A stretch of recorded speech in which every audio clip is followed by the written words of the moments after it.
اعوذ باللہ من الشیطان الرجیم بسم اللہ الرحمن الرحیم اللہم صلی علی سیدنا محمد وعلی آل سیدنا محمد مبارک وسلم۔ اچھا جی، پارہ نمبر 8 میں آگے سورہ الاعراف شروع ہوتی ہے۔ اللہ تبارک و تعالیٰ نے فرمایا کہ بے شک تمہارے اوپر کتاب آئی کہ اس سے مومنوں کو ڈرا اور ان کو نصیحت کر اور ان سے جی نہ اکتائے، اس کی پیروی کرو، باقی کسی کی راہ نہ چلو، تم غور نہیں کرتے۔ بہت بستیوں پر نصف رات یا نصف دن عذاب آئے تو پھر وہ کہنے لگے کہ ہم گنہگار تھے۔ امت اور رسول دونوں سے پوچھا جائے گا، پھر احوال سنائیں گے اپنے علم سے کہ ہم غائب نہ تھے۔ وزن ٹھیک وزن ہوگا، یعنی کہ اگر جو ہے نیکی کا پلڑا بھاری ہوگا تو انسان بخشا جائے گا، اگر نیکی کا پلڑا اس کا ہلکا ہوا تو اس کو نقصان ہوگا۔ ہم نے زمین کو مسکن بنایا، ان کو روزیاں دیں، بہت کم شکر کرتے ہیں۔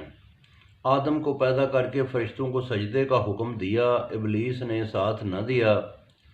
اللہ تعالیٰ نے پوچھا کہ تجھے کس چیز نے روکا؟ بولا میں اس سے بہتر ہوں، مجھے آگ سے بنایا گیا اور اس کو مٹی سے۔ اللہ تعالیٰ نے کہا کہ اتر جا، نکل جا، تو نے تکبر کیا، تو ذلیل ہے۔ بولا قیامت تک مہربانی فرما دے، کہا فرصت ہے۔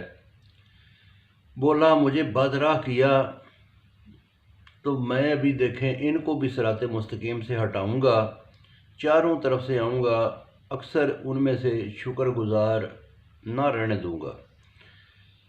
کہا مردود بے شرم، نکل جا، جو تیری راہ چلا تیرے ساتھ دوزخ میں جائے گا۔ اے آدم کو کہا کہ اے آدم بیوی سمیت جنت میں رہو، اس درخت سے کے علاوہ جو چاہو کھاؤ، اس کے قریب نہ جانا، گنہگار ہو جاؤ گے۔ پھر شیطان نے ان کی چھپی چیزوں کو کھولنے کے لیے بہکایا، ان کو بتایا کہ تمہیں اس لیے منع کیا گیا ہے کہ کہیں تم فرشتے نہ بن جاؤ یا تم کو جو ہے نا بہت لمبی زندگی بغیر موت والی زندگی نہ عطا ہو جائے۔ تو اور قسم کھائی کہ میں تمہارا دوست ہوں، فریب سے بہلایا، جھوٹی قسم کھائی، جھوٹی قسمیں جیسے لوگ کھاتے ہیں آج بھی۔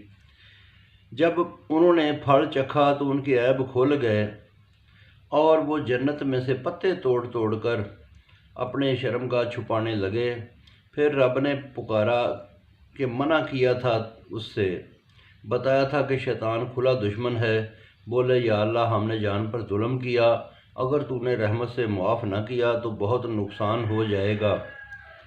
اللہ تعالیٰ نے کہا کہ اتر جاؤ، ایک عرصہ تک تم زمین میں رہو گے اور وہاں کی چیزیں استعمال کرو گے۔ تم ایک دوسرے کے دشمن ہو، جینا مرنا اور نکلنا تمہارا زمین سے ہی ہوگا۔ اے اولاد آدم، اللہ تعالیٰ نے تمہاری گندگی چھپانے کے لیے اور زینت بڑھانے کے لیے لباس بنایا۔